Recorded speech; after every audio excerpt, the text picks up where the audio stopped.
Vamos a estar hablando sobre las bienaventuranzas. Capítulo 5, 6 y 7 de Mateo, que nosotros, cierto, como lectores de la Biblia, lo conocemos muy bien.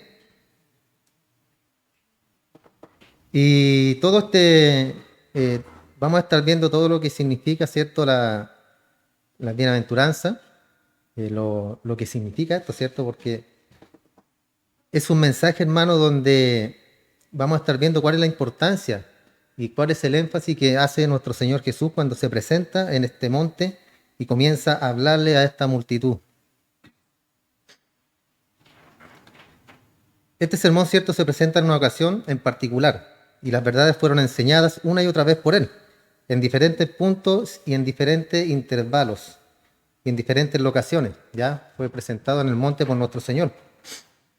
Hay una fortaleza y un poder también en todo esto, hermano. Y que es un gran sermón. Es un gran sermón porque viene directamente de parte de nuestro Señor Jesús, enseñado para nuestras vidas y con una idea, hermanos, revolucionaria. Revolucionarias, porque para aquel entonces las palabras de Jesús, recordemos que Cristo fue un revolucionario. ¿Quién lo quería? Muy pocos. No muchos lo querían. Los fariseos lo odiaban, hasta tal punto que le decían hijo del diablo, hijo de Belcebú. Así lo trataron a nuestro Señor. Y estas verdades, cierto, azotaron al mundo como una especie de bomba y explotaron en la mente de aquellos que los escucharon.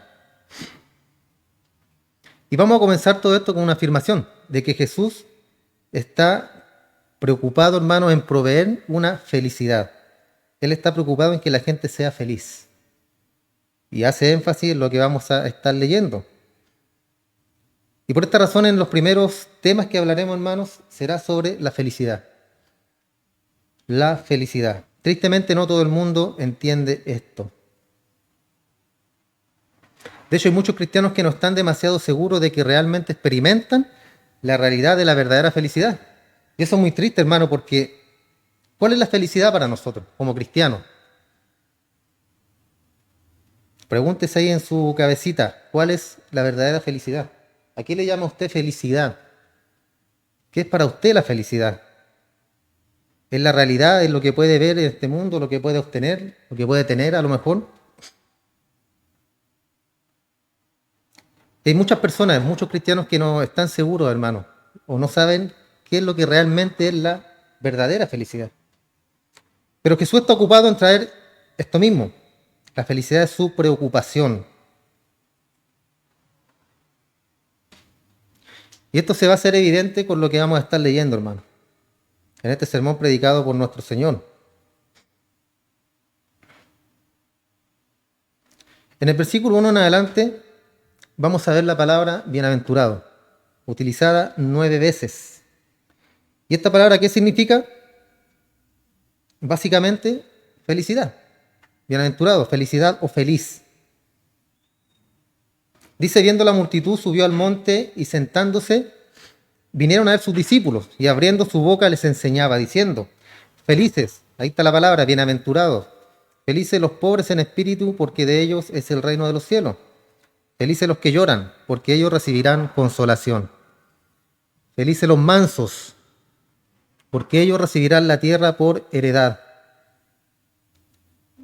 Bienaventurados los que tienen hambre y sed de justicia, o felices, ¿cierto? Los que tienen hambre y sed de justicia, porque ellos serán saciados. Felices también los misericordiosos, porque ellos alcanzarán misericordia. Felices los de limpio corazón, porque ellos verán a Dios. Felices los pacificadores, porque ellos serán llamados hijos de Dios. Felices los que padecen persecución por causa de la justicia, o por causa del Evangelio, ¿cierto? Porque de ellos es el reino de los cielos. Felices soy cuando por mi causa os vituperen, os persigan y digan toda clase de mal contra vosotros, pero mintiendo. Ojo ahí, mintiendo, no que sea verdad. Gozaos y alegraos, porque vuestro galardón es grande. ¿Dónde dice? En los cielos. Porque así persiguieron a los profetas que fueron antes de vosotros. Y así es cierto, los persiguieron, los mataban. ¿Por qué? Porque no le gustaban las palabras de los profetas. No discernían que esas palabras de los profetas eran palabras de quién? Directamente de Dios. Porque Dios utilizaba a sus hombres para enviar el mensaje a su pueblo. Pero no les gustaban, los mataban, los apedreaban, los azotaban. Y así es la gente el día de hoy cuando uno quiere predicarle el Evangelio o cuando quiere hablarle del Señor. No quieren oír, no quieren escuchar. Y si pudieran abofetearnos, si pudieran pegarnos, lo harían. ¿Por qué? Porque la palabra de Dios confronta, hermano. La palabra de Dios nos desnuda por completo. Entonces 9 veces vemos la palabra acá, bienaventurado, o la palabra feliz. Y otra vez de vuelta, el Señor está preocupado de traer felicidad a nosotros, hermano. El Señor está preocupado por darle al hombre y a la mujer felicidad y bendición. ¿Qué es lo que todo el mundo quiere, cierto? El mundo, ¿qué es lo que quiere? Quiere paz, tranquilidad, quiere dinero, quiere tener de todo, que nada le falte, y para ellos esa es la felicidad. Para el mundo esa es la felicidad, hermano. El tener toda clase de bienes y que nada falte en sus bolsillos, ni en su hogar, ni en su trabajo. Pero ese no es el fin, hermano, de nosotros como cristianos. Nuestra felicidad está en otro lado. El fin definitivo de todo esto, en el versículo 12, es que estos puntos de felicidad resulten en gozo y alegría excesivos. Ese es el fin definitivo en todo esto. Entonces, otra vez, Dios está preocupado de que nuestras vidas estén llenas de gozo. Él quiere que nosotros estemos gozosos. Él quiere que nosotros estemos felices, hermano. Aunque el Evangelio, cierto, es muchas veces sufrido, hay cosas que no entendemos a veces, pero Dios nos da la felicidad y la tranquilidad para poder soportar todo aquello. El otro día conversaba con mi suegra y me decía, ¿por qué me pasa todo esto? Está muy enferma. Se operó aquí, se operó acá, tiene que operarse la pierna.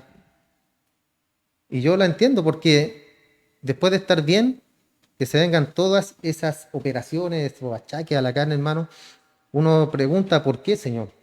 Ella es nueva, ¿cierto?, en el Evangelio.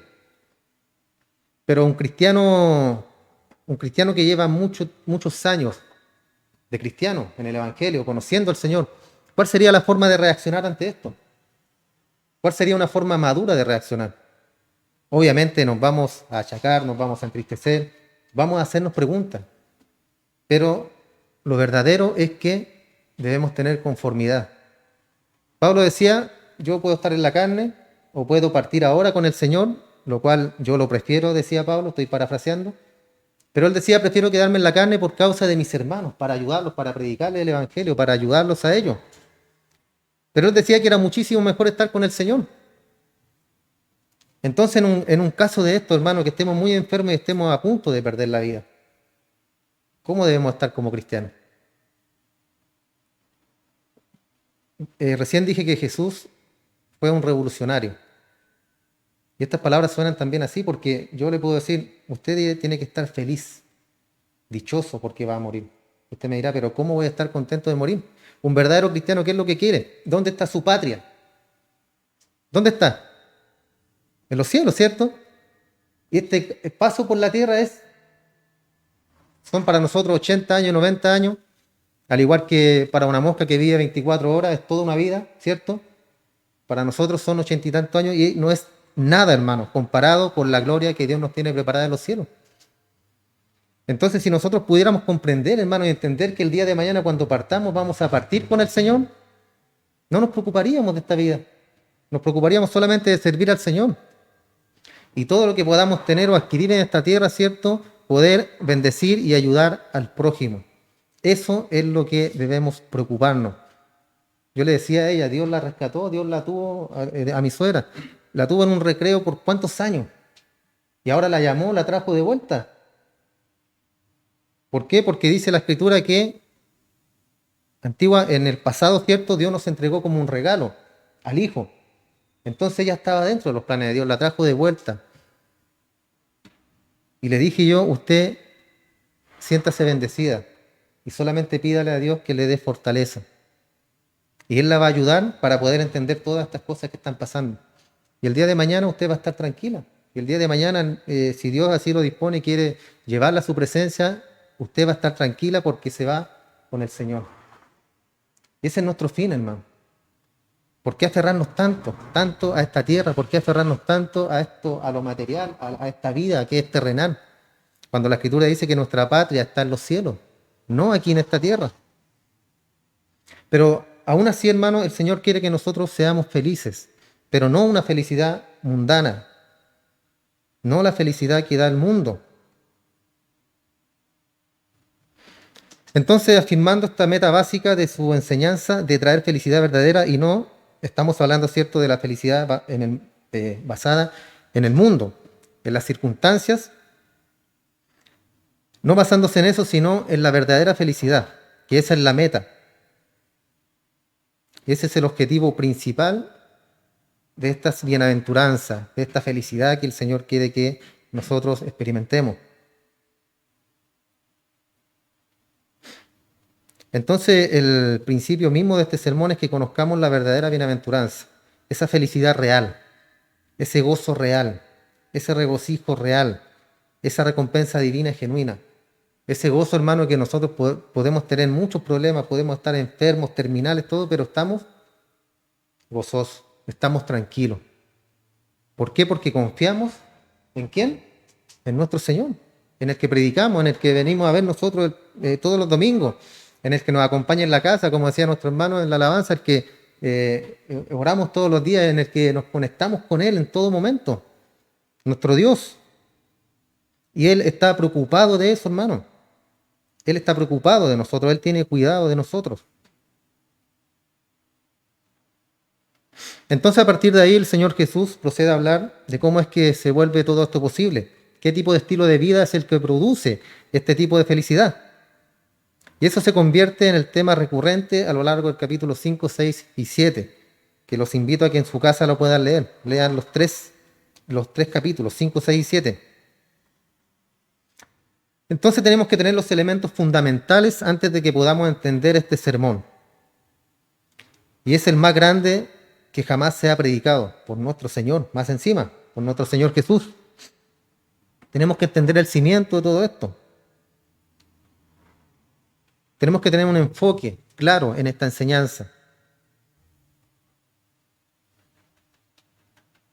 Y para eso, cierto, debemos entender ciertos elementos básicos que los vamos a estar viendo durante todas estas enseñanzas, hermano, que van a ser muchas, ¿ya?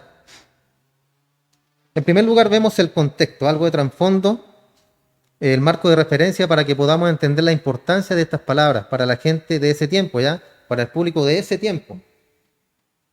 Siempre tenemos que tener un contexto histórico también cuando estudiamos la escritura, como cuando se habla, ¿cierto?, de que por qué antes Salomón, ¿por qué tenía muchas esposas y yo no puedo? ¿Cierto? Muchas veces se hacen esas preguntas. ¿O por qué ahora no se pueden casar primos o familiares si antiguamente sí se hacía?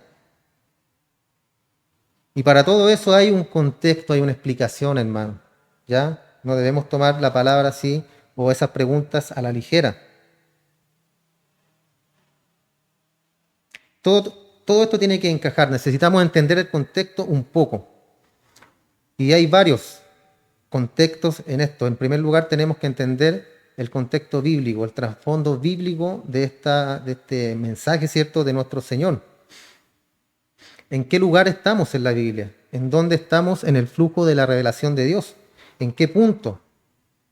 ¿Cierto? Porque en ese punto Él tenía que predicar, tenía que dar una enseñanza, tenía que dar un mensaje claro, preciso y, como lo dije al comienzo, revolucionario. Todavía no era el momento de morir de Jesús.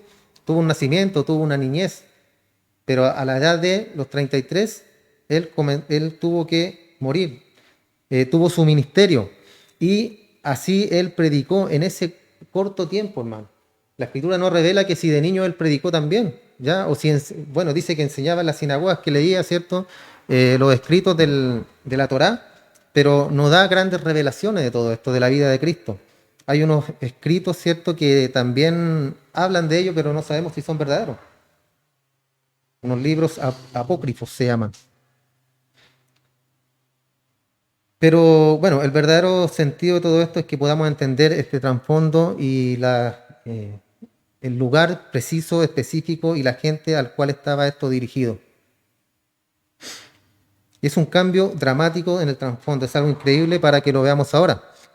Entonces lo que queremos decir con todo esto, en el último mensaje del Antiguo Testamento en Malaquías 4:6, esto termina con una maldición, ¿cierto? El Antiguo Testamento termina con una maldición. Y Él volverá el corazón de los padres a los hijos y el corazón de los hijos a sus padres. No sea que venga y azote la tierra con una maldición. Termina con una maldición el Nuevo Testamento, el Antiguo Testamento. Y el Nuevo Testamento comienza con una bendición, con la bendición de nuestro Señor Jesús. ¿Se fijan? El antiguo pacto era un pacto condicional. Había condiciones para alcanzar la gloria de Dios, la salvación.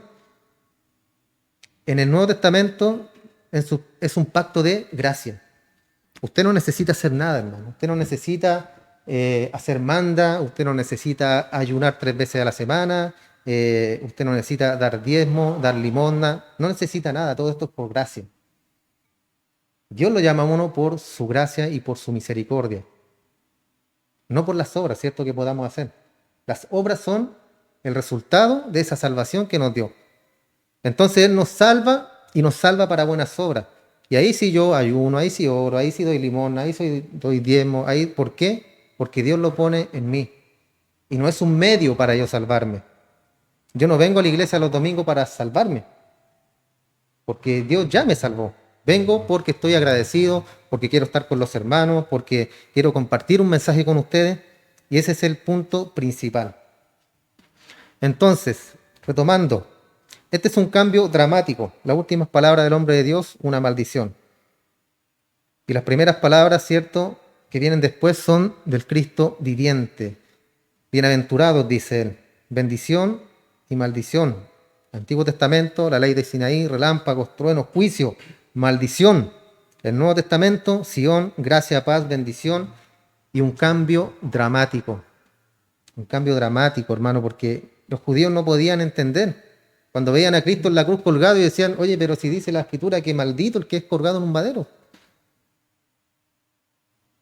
Por eso la palabra dice que a Dios le agradó salvarlos por la locura de la predicación. Por eso nos dicen que estamos locos. ¿Y se acuerdan cómo se decía antes? Como decía Pablo, bendita locura. ¿Dónde lo dijo Pablo? Pero es una palabra buena, hermano, para utilizar. Bendita locura. Porque a Dios le plació eso, hermano. Y a ellos no le cabía en la cabeza que el mismo Dios fuera crucificado, el Hijo de Dios. Para los griegos, cierto, también era algo increíble.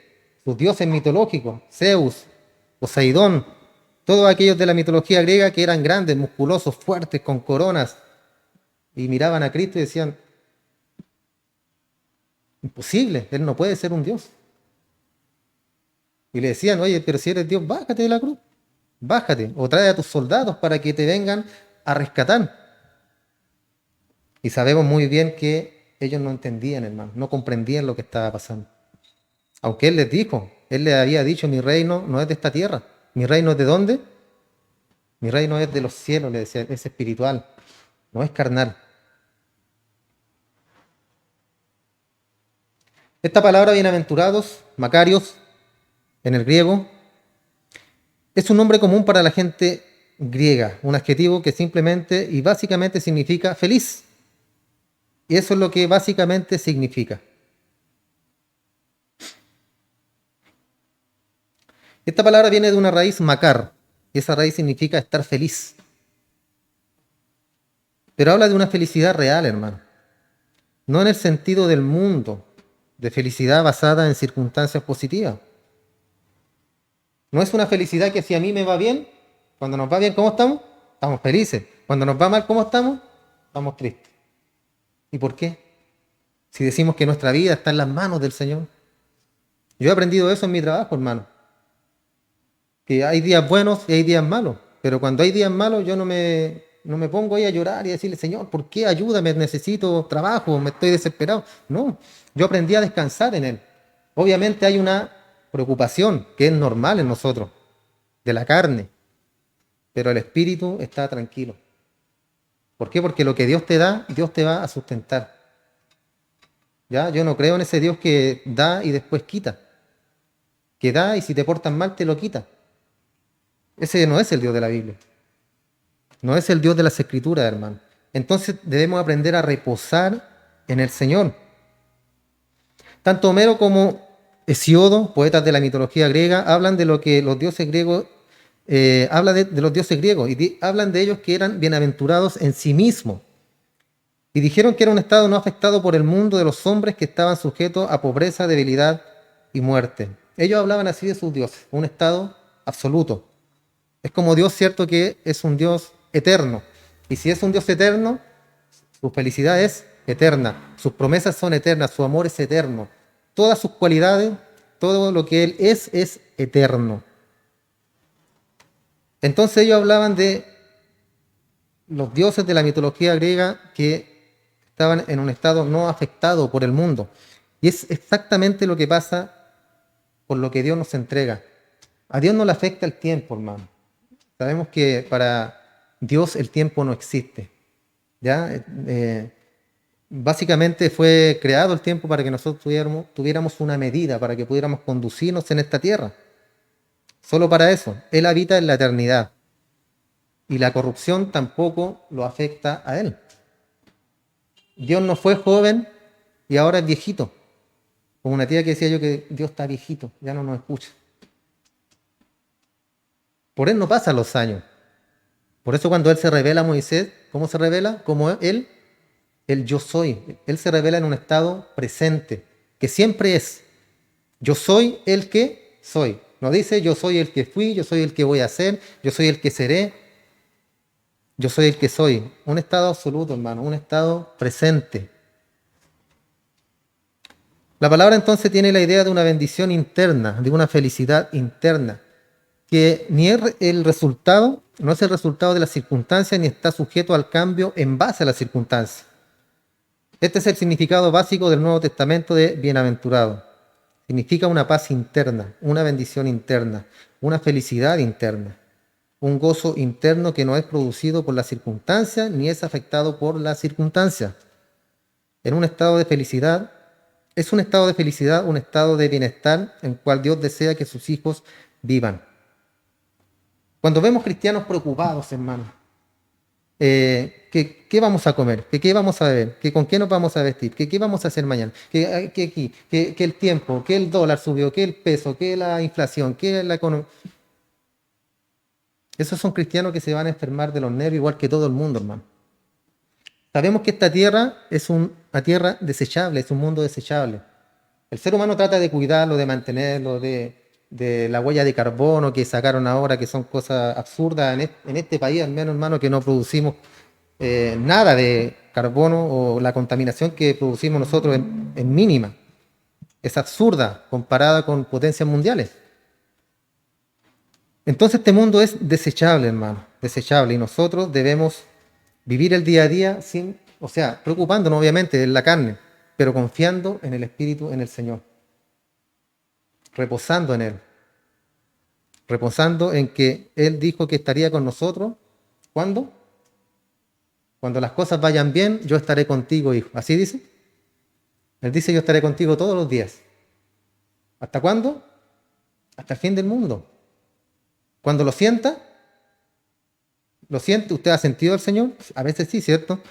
Pero cuando no lo siente, el Señor no está ahí. El Señor está ahí siempre, todos los días. Estaré contigo hasta el fin de los tiempos, hasta el fin del mundo. Y esa es la fe, hermano. Yo confío, yo creo en que Dios está ahí. Me puedo estar ahogando en un río, me puedo estar ahogando en problemas, pero el Señor está ahí.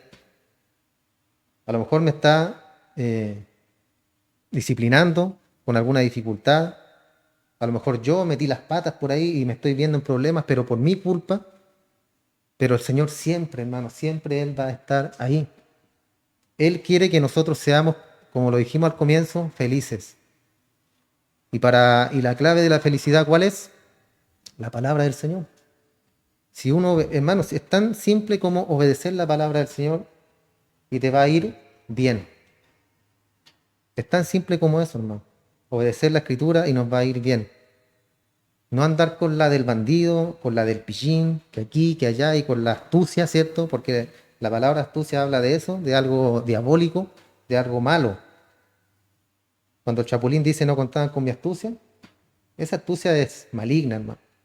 ¿Por qué? Porque es como la picardía del chileno, ¿cierto? Que siempre anda con su cosita entre medio y tratando como de hacerles a la gente. Eso es diabólico, hermano. Nosotros debemos enfocarnos en la palabra del Señor. Tan simple como es. Y se va a encontrar con la felicidad.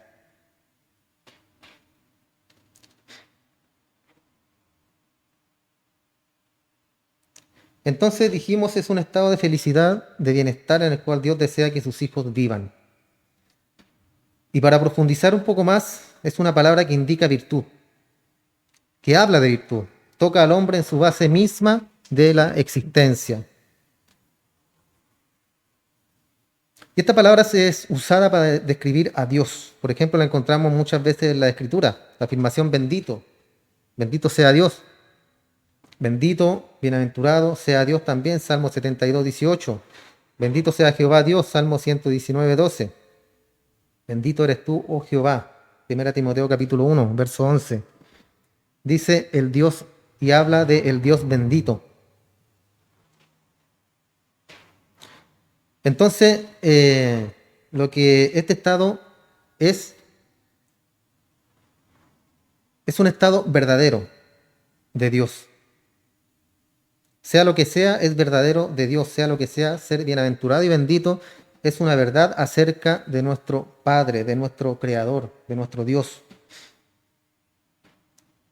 Ahora, debido a que esta palabra es usada para Dios y también para nuestro Señor Jesús, 1 Timoteo 6:15 dice, el Señor Jesucristo, quien es bienaventurado y soberano, el Rey de Reyes y Señor de Señores.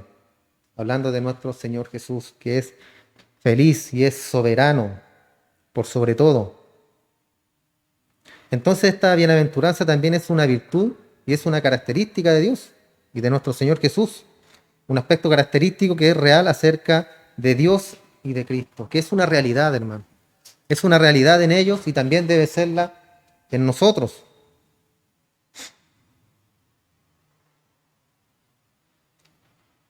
Entonces, para profundizar un poco más, si lo que es esta bienaventuranza es verdadero de Dios y verdadero de Cristo, entonces las únicas personas que la experimentarán son, ¿quiénes son? Si estas bienaventuranzas que estamos hablando son verdaderas de Dios, están en Dios y en Cristo, ¿a quién le pertenecen? ¿Quiénes las van a poder experimentar? ¿El mundo afuera? Solamente sus hijos, hermanos, los que son participantes de Dios. Recuerden que la Escritura habla de los que están en Cristo, ¿ya? Y esos son los que han recibido al Señor como Salvador. No habla del mundo, y esto es exactamente lo mismo. Esta bienaventuranza y todas estas enseñanzas, hermanos, son para que nosotros seamos participantes de esta felicidad que Dios tiene para nosotros y que está en Él y que está también en Cristo.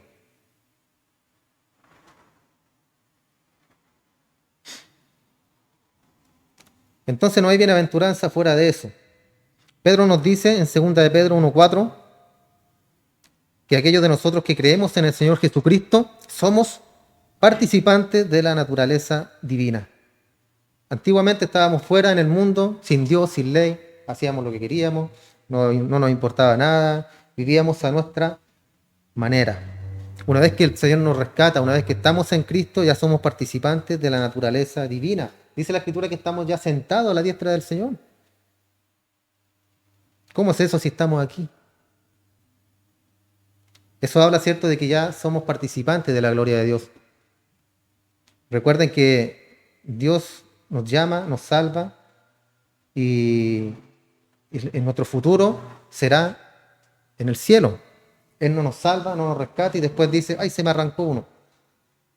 Jesús no dice eso en la Escritura, ¿cierto? Él no dice de los que me diste, se me arrancaron 3 o 4, pero no importa. Me quedé con lo máximo para mí. No, Él dice de los que me diste, ninguno se perdió. Ninguno, salvo el hijo de perdición que es Judas, que todos sabemos por qué. Pero somos participantes de esta naturaleza, hermano, y nada ni nadie nos puede separar de esa gloria de Dios.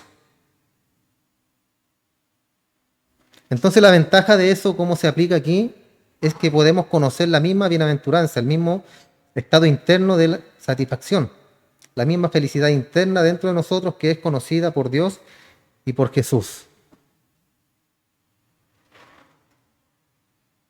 Entonces, Macairos, hermanos, la felicidad es fundamentalmente un elemento de la esencia del mismo Dios. Y el hombre solo conocerá ese elemento si es participante de la naturaleza divina. Si estamos en Cristo, si somos salvos, si estamos con el Señor, tenemos derecho a todas esas bendiciones, hermano. Basta solamente con pedir. Básicamente eso, hermano. La Escritura habla de que debemos pedir y se nos dará.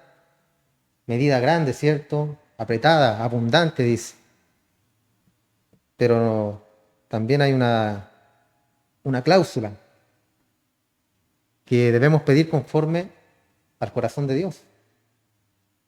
Y Él nos cumplirá nuestras peticiones, pero siempre y cuando sean conformes a la palabra del Señor. Si nuestro hijo nos pide un arma de fuego, ¿se la vamos a regalar? Entonces, cuando de repente pedimos cosas nosotros, hermanos, y decimos, bueno, la Escritura dice que debemos pedir y Él nos va a dar lo que pidamos. Y debemos pedir con fe. Ya, yo pedí y pedí con fe, pero el Señor no me ha respondido. ¿Por qué no responde? Porque no nos conviene lo que estamos pidiendo, hermano. Tan simple como es. Entonces, si no nos conviene lo que estamos pidiendo, no estamos pidiendo conforme al corazón de Dios. Y siempre debemos pedir para que Él, en primer lugar, que Él haga su voluntad en nosotros. Y Señor, si para eso tenemos el Padre Nuestro, que es nuestra guía, ¿cierto? Nuestro modelo de oración. No es para repetir, no es una oración repetitiva. No sacamos nada con recitar el Padre Nuestro 3 veces o 4 veces como lo hacen algunas religiones, sino que es un modelo de oración, para una guía para que nosotros podamos comunicarnos con el Señor. Entonces, desde el principio es establecido, el Sermón del Monte no tiene nada que decir ni nada que ofrecer a alguien que está fuera de la fe en Jesucristo. Ya muchas veces cometemos nosotros el error de predicarle a personas o hablarles y le hablamos solamente de las bendiciones del Señor. Hablamos de un enfermo terminal y vamos y le predicamos de que Dios quiere salvarlo, de que Dios quiere sanarlo.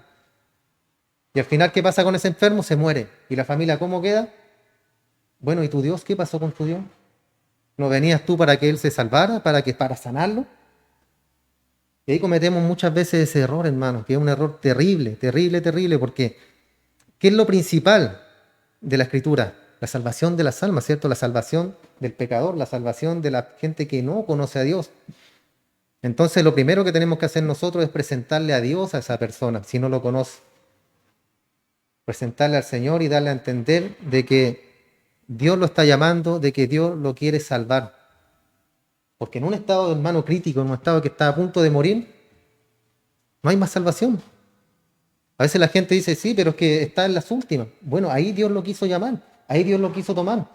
Y la persona puede orar, hermano, puede decirte ahí a punto de morir que sí, que recibo al Señor y lo acepto como mi Señor y Salvador, pero Dios solamente conoce el corazón de aquella persona. Si lo está haciendo porque realmente está siendo salvo o lo está haciendo porque no quiere perderse o porque a lo mejor hay algo más allá y bueno, y si acepto me voy a ir al cielo. Si acepto no voy a ir al infierno, me voy a ir con el Señor. Y Dios conoce el corazón de la persona. Pero ¿qué es lo importante? Que usted pudo entregar el mensaje. No depende de usted salvar a la persona, hermano. No depende de mí salvar a nadie. Solamente entregar el mensaje. El resto es obra de Dios, obra del Espíritu Santo. Nosotros somos solamente portadores de esa palabra. Nada más que eso. No debemos tratar nosotros de convencer a las personas de que se rindan a Cristo. Convencerlos, ¿cierto?, de que reciban al Señor y decirles, si vienes a Cristo, tu vida va a cambiar. Vas a ser feliz. Nada te va a faltar porque Cristo ofrece abundancia para los suyos. Es cierto, pero no es el mensaje del Evangelio, hermano.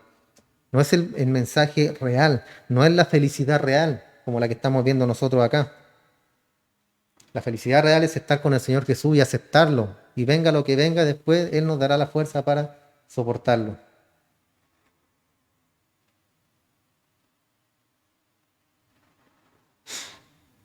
Entonces esta felicidad no es para la gente que está fuera de Cristo. Eso es elemental en esto, hermano. Pero para aquellos de nosotros que conocemos y amamos al Señor Jesucristo, para aquellos de nosotros quienes por la fe en Cristo nos hemos convertido en participantes de la naturaleza divina, la misma bendición, la misma satisfacción, esa misma felicidad, el mismo sentido de bienaventuranza que es conocido por Dios en sí mismo y también en Cristo, que es su Hijo, puede ser conocido por nosotros en nuestro interior y en nosotros mismos. Somos participantes de la gloria de Dios, los que estamos en Cristo. Para nosotros son las bendiciones, hermano. Para los que están en Cristo. No para el que escucha, no para el que está afuera. Lo dice la Escritura, no lo digo yo. Entonces esto es algo tremendo, hermano. Una persona que conoce a Dios mediante Jesucristo, la bienaventuranza se vuelve disponible para él o para ella.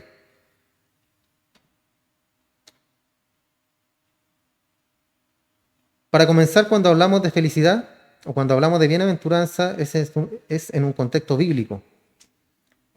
Y otra vez no está hablando de una actitud superficial basada en las circunstancias. Está hablando acerca de una actitud interna basada en la morada misma de la naturaleza de Dios mismo. Entonces, hermano, vimos que mientras el antiguo pacto termina con una maldición, el nuevo comienza con el potencial de que la naturaleza misma de Dios mora en el creyente, de tal manera que hay una bienaventuranza que solo es verdadera en el Dios mismo. Eso es algo que muchas veces la gente no entiende, hermano, no comprende, no le cabe en su mente de decir que Dios nos salva, ¿cierto? Sin ninguna condición, porque es así, ¿cierto? No hay condiciones. En la salvación de Dios no hay condiciones. En el antiguo pacto sí habían condiciones, un pacto condicional, ahora es un pacto de gracia. Y eso lo tenemos claro nosotros, por eso estuvimos, ¿cierto?, viendo varios meses las doctrinas de la gracia y hablamos todo respecto a la salvación. Y quedó muy claro, ¿cierto?, cuando hablábamos de que Dios no es injusto en salvar a quien Él quiere salvar. Hablamos también de que no es que yo busqué al Señor, que yo quise buscar a Dios, de que yo quise ir a la iglesia, de que yo sentía, de chiquitito que yo sentía algo en mí, que tenía que ir a la iglesia, que tenía que buscar del Señor. Eso es falso, hermano, no existe en la Escritura. Dios nos llama, Dios nos toma. La palabra dice que todo el mundo va rumbo al infierno. Y Dios en su soberanía le plació salvar a algunos. Y vimos que eso es la justicia de Dios. ¿Por qué? Porque eres un Dios justo. De todos los que iban al infierno, que estamos aquí ahora, íbamos rumbo al infierno, Dios decidió salvarnos. ¿Por qué? Porque dijo, no, es que Él va a tocar bien el órgano, así que me va a servir. Te voy a salvar. El otro predica bien, el otro canta bien. No, hermano, solamente por su gracia, por su voluntad. Y nos entregó y nos dio de regalo a su Hijo Jesús. Y la palabra dice que Él oró por nosotros y dijo que jamás, nunca nos íbamos a perder. Porque era un regalo del Padre hacia Cristo. Somos un regalo del Padre hacia el Señor Jesús. Entonces es imposible que nos perdamos, hermano. Puedes alejarte, puedes tener tiempos de debilidad, puedes alejarte un tiempo de la iglesia, un tiempo de la palabra de Dios, no que a lo mejor no quieres saber nada de Dios. Pero si eres salvo, vuelves. El día menos pensado, vuelves al redil. Porque eso dice la Escritura, hermano. Eso dice la palabra del Señor. Porque no fuimos nosotros los que nos salvamos a nosotros mismos, sino que Él nos llamó, Él nos escogió. Y esa es la gratitud que tenemos nosotros cada día, hermano, porque Él se fijó en nosotros.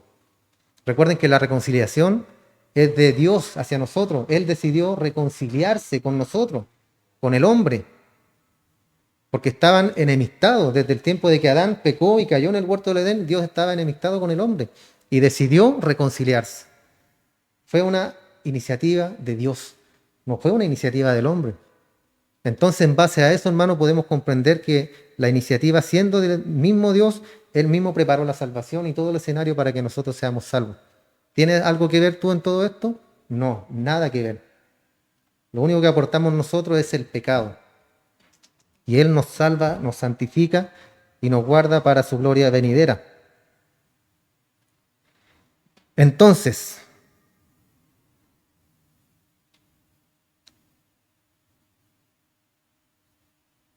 vimos, dije, perdón, que el Nuevo Testamento comienza con el potencial de que la naturaleza misma de Dios mora en el creyente, de tal manera que hay una bienaventuranza que solo es verdadera en Dios mismo. Y esto es algo asombroso para nuestra mente, para nuestra cabecita de pollo, que a lo mejor no alcanzamos a comprender esta gloria maravillosa, esta gloria tan grande, hermano, que ha sido derramada en nosotros y en nuestra vida, en nuestro hogar, en nuestras familias. Entonces esto nos convierte y nos hace participantes de la naturaleza divina como para conocer la bendición misma del Dios eterno. Entonces este es el tipo de satisfacción que Dios quiere que Dios tiene para nosotros.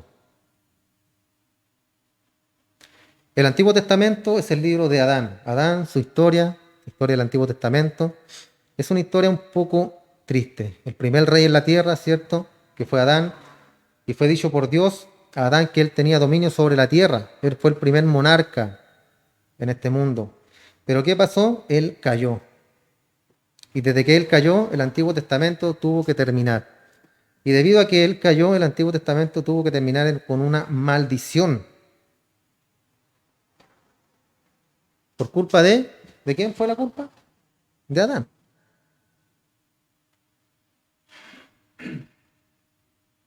Pero una vez que pasa todo esto, hermano, el rey es presentado inmediatamente en el Nuevo Testamento, que es nuestro Señor Jesús. El último Adán, el postrer Adán, el segundo Adán y el que es mayor que Adán, ¿cierto? Que es nuestro Señor, que es el postrer Adán. ¿Cierto? La Escritura habla de él como el postrer Adán. Entonces el primero cayó y el segundo rey reina y deja una bendición. Un escritor dijo esto: el primer Adán fue probado en un huerto hermoso y fracasó. ¿Ya?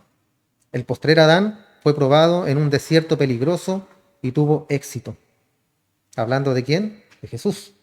Debido a que el primer Adán fue un ladrón, él fue expulsado del paraíso. Pero el postrer Adán, Cristo, convirtió a un ladrón en una cruz y dijo: hoy estarás conmigo en el paraíso. Hoy estarás conmigo en el paraíso.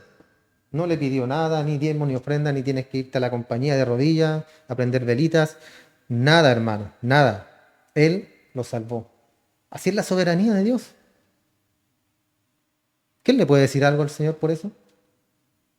Pero Señor, el ladrón le robó hasta a la abuelita, le robaba. ¿Cómo lo salva? Y esas son cosas que nosotros no podemos comprender, hermano. La palabra ahí habla de la sabiduría humana, que queriendo ser sabios se hicieron necios. Entonces, creyendo nosotros entender muchas cosas, a veces nos hacemos personas necias. Y así nace también el ateísmo, hermano, de todas estas cosas que no se pueden entender o cosas que no tienen a veces respuesta en sí mismas. Entonces el antiguo pacto nos dio una ley para mostrar al hombre en su miseria y el Nuevo Testamento nos da vida para mostrar al hombre en su bendición. Y es una gran diferencia, hermano. De maldición pasamos directamente a bendición. Entonces Mateo nos presenta de manera inmediata al nuevo rey, una nueva realidad fantástica que amanece en la historia humana. Hay un nuevo rey, uno que puede revertir esta terrible maldición que dejó Adán.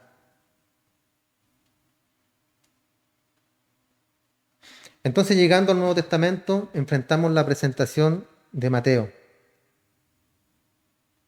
Y sabemos, ¿cierto?, que comienza con la genealogía de Jesucristo. Comienza hablando de Jesucristo. Entonces llegamos después al discurso del rey, el manifiesto del monarca mismo, el sermón del monte. una afirmación grandiosa de nuestro Señor Jesús, conforme abre su boca y pronuncia bendición en lugar de maldición, y para aquellos que la desean. Ese es el contexto bíblico general en donde es presentado este sermón. Una nueva época, un nuevo rey, un nuevo mensaje. De vuelta, ¿cierto? Recordando a Cristo, nadie lo quería.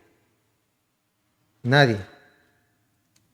Por las enseñanzas que él daba, hermano. Y lo podemos ver, ¿cierto? En los capítulos 5, 6 y 7 de Mateo, donde nos da unas enseñanzas grandiosas, maravillosas, donde nos dice que si tu enemigo tiene hambre, ¿qué debemos hacer? Darle de comer. Si tiene sed, dale de beber. Si necesita dinero, préstale. El que te robe la capa, entrégale todo, hasta el celular. Y decimos nosotros, pero ¿cómo es posible? Si el que me quiere robar, ¿qué voy a hacer yo? Me voy a defender, ¿cierto? No voy a permitir que él me robe.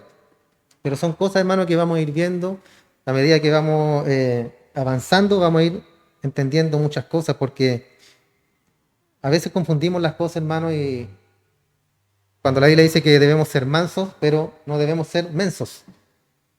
Y es cierto, porque a veces los cristianos, hermanos, se pasan en ese punto, en la humildad, en que cuando hablamos de poner la otra mejilla, si bien la Escritura lo dice, pero debemos entenderlo en el contexto en el cual está dicho y también en lo que respecta a nuestra vida diaria, porque si entra un violador a mi casa y quiere abusar de mis mujeres, ¿qué voy a hacer yo? ¿Voy a poner la otra mejilla? ¿Qué haría usted, hermano? ¿Usted, hermano? ¿Usted, hermano? ¿Qué harían? Lógico, defenderse. Pero algunos cristianos dirían, no, yo no haría nada. Yo le predicaría al ladrón. Entonces son cosas, hermanos, que por el camino vamos a ir viendo también y que debemos actuar con sabiduría nosotros ante ciertas circunstancias de la vida. Por eso la Biblia nos da toda la sabiduría necesaria que podamos necesitar, hermano. La palabra dice que debemos pedirla y se nos dará dada y en abundancia. Entonces una persona que es cristiana, una persona que es un hijo de Dios, debe ser un hombre y una mujer sabia, lleno de sabiduría de Dios, lleno de sabiduría de Dios. ¿Por qué? Porque no es justo, hermano, decir, es que yo no soy tan sabio. Pero ¿por qué no eres tan sabio si la Biblia dice que si tú pides sabiduría se te da dada y en abundancia? Es porque no han pedido esa sabiduría.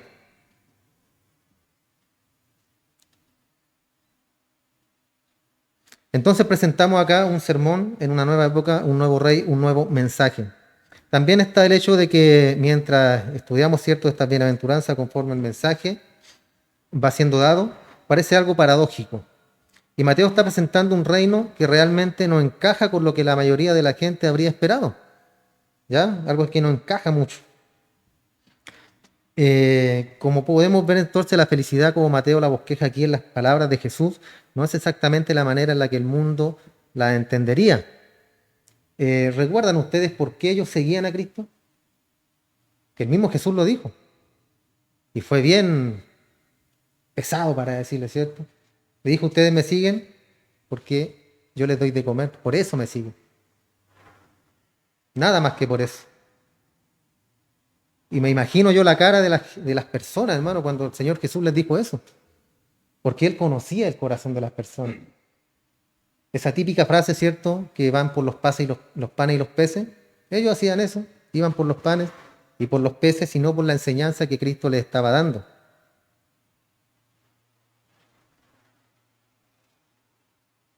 Entonces, la felicidad como la describe la bosqueja Mateo aquí en las palabras de Jesús, no es exactamente la manera en la que el mundo lo entendería. De hecho, dice que las personas felices son los pobres en espíritu, los que lloran. ¿Cómo va a estar feliz alguien que llora? Los mansos, los que tienen hambre y sed. Yo cuando tengo hambre y sed no soy feliz. ¿Cierto, hermano? Ustedes tampoco. Los misericordiosos, los puros de corazón, los pacificadores, los perseguidos, los calumniados.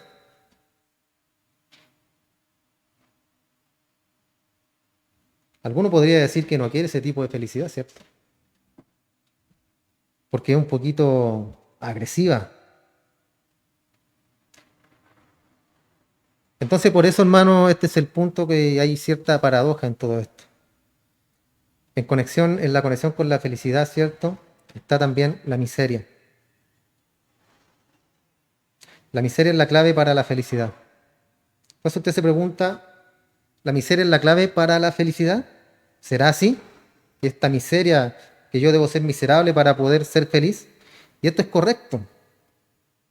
Y a medida que vamos viendo todo este mensaje, hermano, vamos avanzando, vamos a ir aclarando muchas dudas o descartando varias interrogantes que puedan tener ustedes. Pero para la mayoría de la gente todo esto parece realmente absurdo. Para el mundo es absurdo. La palabra del Señor muchas veces es absurda, por lo mismo que mencionábamos recién. Si te dan en la mejilla, por la otra. ¿El mundo qué hace? No, yo quito la mejilla y ¡pum! Y va el combo de vuelta.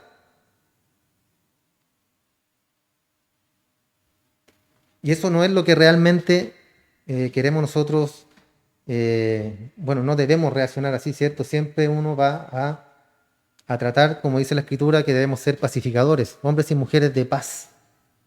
Tratar de bajar el perfil a toda circunstancia que pueda generar una pelea, una riña o algo que pueda convertirse en una tragedia. Ahora, como está el mundo, hermano, lo mejor es quedarse callado, lo mejor es, si alguien te dice algo, ignorarlo, arrancar, desaparecerse, porque ya matan, descuartizan, te balean, de todo. Ya en las redes sociales, muchos videos donde se ve, cierto, que hay personas que le topan el auto un poquito y el otro se devuelve y le choca y al final destruyen los dos vehículos. O uno se baja, le destruye el auto, con un palo les pegan. Entonces a eso estamos llegando hoy en día, hermano. La intolerancia es terrible en el ser humano. Y nosotros, la palabra nos dice que debemos ser hombres y mujeres pacificadores. Aunque a veces da rabia, pero no importa, nos comemos, nos tragamos esa rabia y seguimos nuestro camino.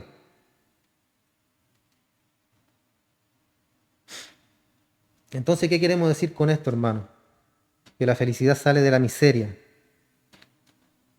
La felicidad es esto y aquello. Usted sabe, trabajando mucho en eso, la felicidad es el que busca lo que quiere, que aplasta a todo el mundo. Y el hombre que tiene lo que quiere, cuando quiere, como lo quiere, donde lo quiere. Esa es la felicidad. Para el mundo es eso, ¿cierto? Conseguir riqueza, conseguir todo lo que yo quiero hacer, imponerme ante el otro, ser mayor que el otro, ser mejor que el otro, y ahí yo soy feliz, ahí estoy contento, porque tengo un estatus, tengo un porte, nadie me pasa a llevar, todo lo que quiero lo consigo. Y piensan que esa es la felicidad, hermano. Es ser macho, es hacer algo que usted quiere. La felicidad es disfrutar de la vida al máximo. Comamos y bebamos, dice la Escritura. Comamos y bebamos porque mañana moriremos. Aprovechemos. Lo quitado y lo bailado no me lo quita nadie. ¿Conocen esa frase?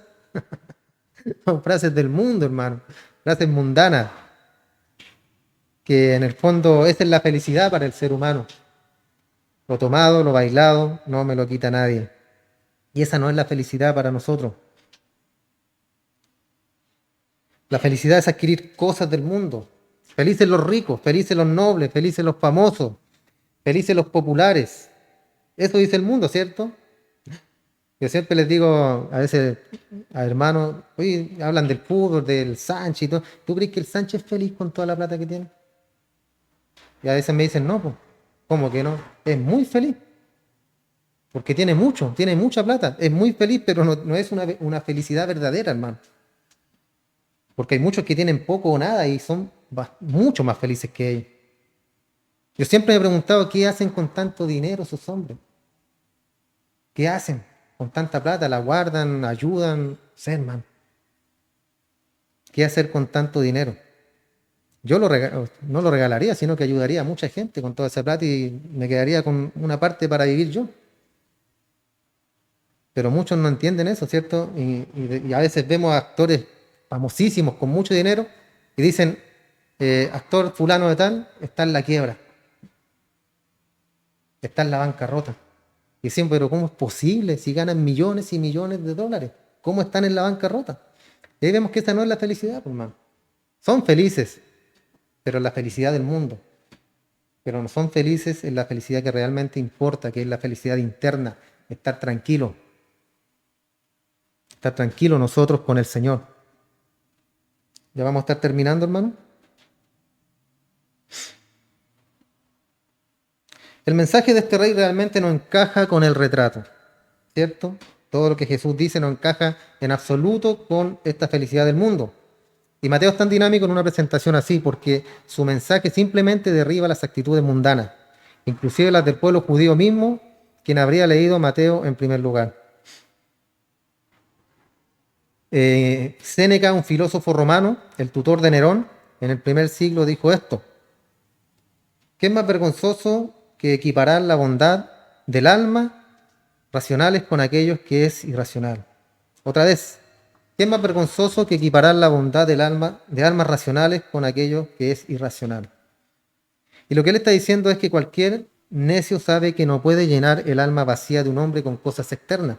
No se llena el corazón con cosas externas. No se llena en absoluto, hermano. Usted no puede llenar una necesidad racional con un objeto irracional. Eso es lo que el mundo trata de hacer. Eso es lo que el mundo presenta, hermano, a nosotros. Nos presenta algo que si tú tienes dinero eres feliz, que si tienes muchas cosas eres feliz. Y no es así, hermano. Es así para el sistema del mundo. Para el mundano es así. Esa es la felicidad. Y así viven ellos, felices, pero vacíos por dentro. Y este filósofo tenía toda la razón, hermano. No se puede llenar un alma vacía de un hombre con cosas externas. Es como nosotros como padres que siempre queremos darle lo mejor a nuestros hijos. Queremos darle lo que nosotros no tuvimos cuando éramos pequeños. Y a veces pecamos en eso, hermano, de darle mucho de material, pero poco de nosotros mismos. Yo hace un tiempo atrás entendí eso, hermano, porque estaba despreocupado de mi hijo. Estaba despreocupado de él. Claro, él no molesta en nada, es un niño educado, todo lo que quieran. Pero hay una necesidad en el niño o en el adolescente, hay una necesidad que es espiritual, que le podemos dar todo lo material, a lo mejor decirle que lo queremos, que lo amamos, pero ¿dónde está lo espiritual? ¿Dónde está esa guía espiritual de yo como padre, como hombre, darle a mi hijo, en este caso Reinaldo? ¿Cómo yo lo voy a guiar? ¿Cómo lo estoy preparando para la adolescencia? ¿Cómo lo estoy preparando para ser un esposo? ¿Cómo yo lo estoy preparando para que sea un hombre de bien? A lo mejor si no lo preparo ni nada, será un hombre de bien, porque tiene un buen ejemplo. Se rodea de buena gente, de buenas personas. Pero de lo espiritual, ¿cómo va a estar?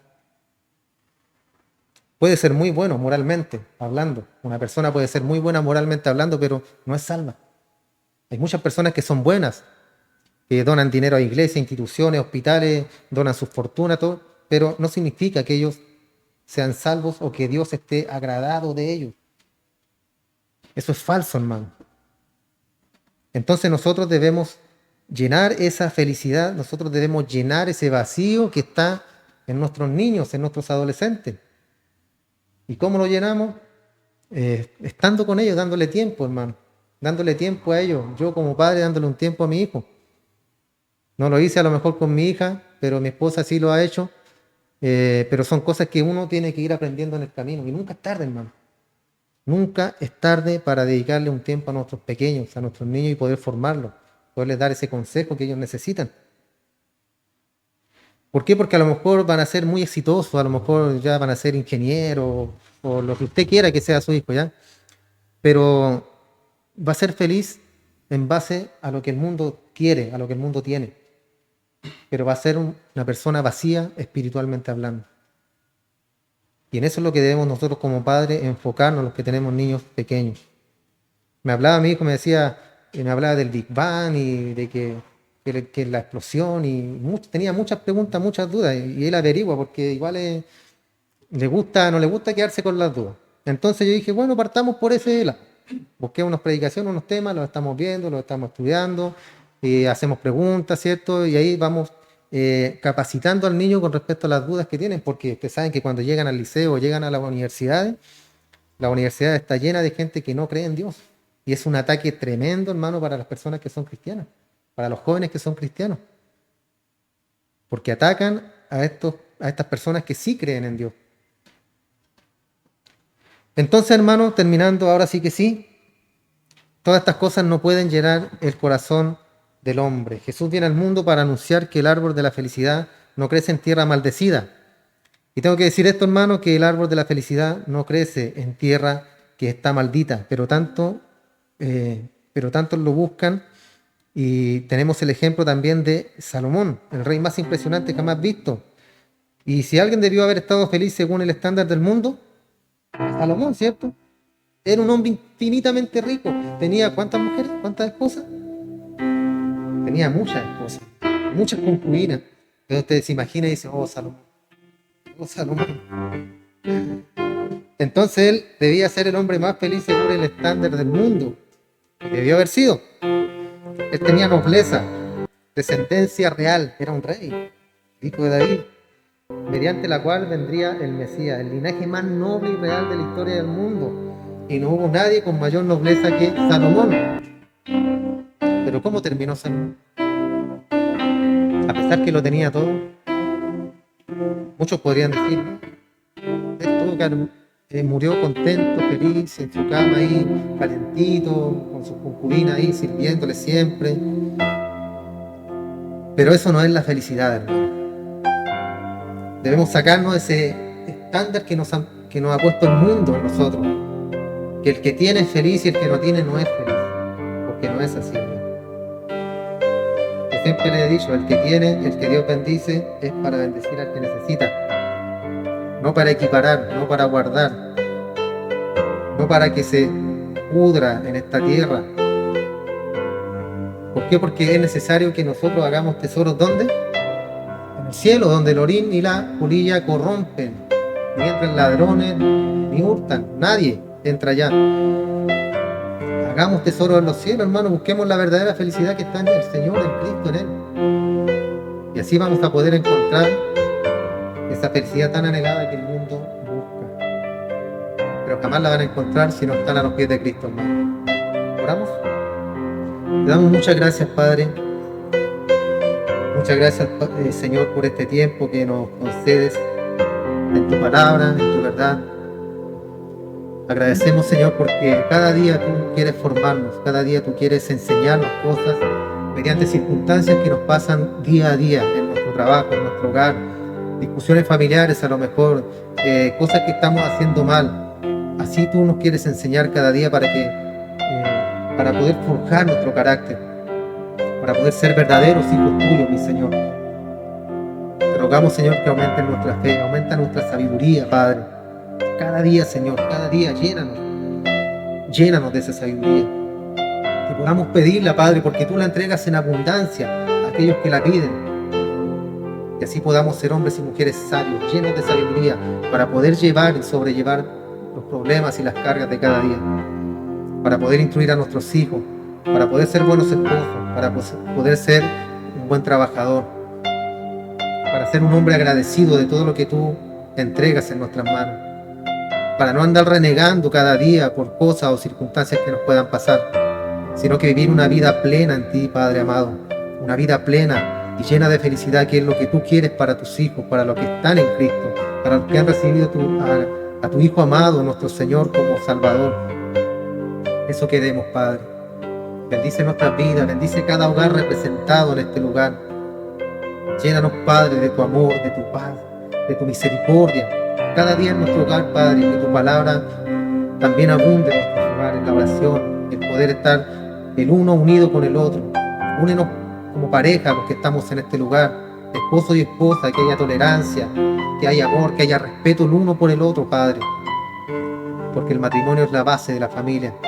Y esa base, Señor, ha sido fuertemente atacada por Satanás en estos últimos tiempos, con estas ideologías de género, Señor, y todas estas mentiras y todos estos absurdos que han puesto, Señor, en nuestra sociedad.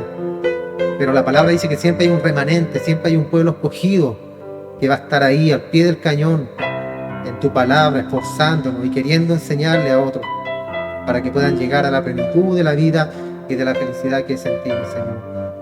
Gracias, Padre. Dejamos todo esto, recibe esta alabanza, recibe todo lo que hemos hecho el día de hoy, porque lo hemos hecho pensando en ti, Padre.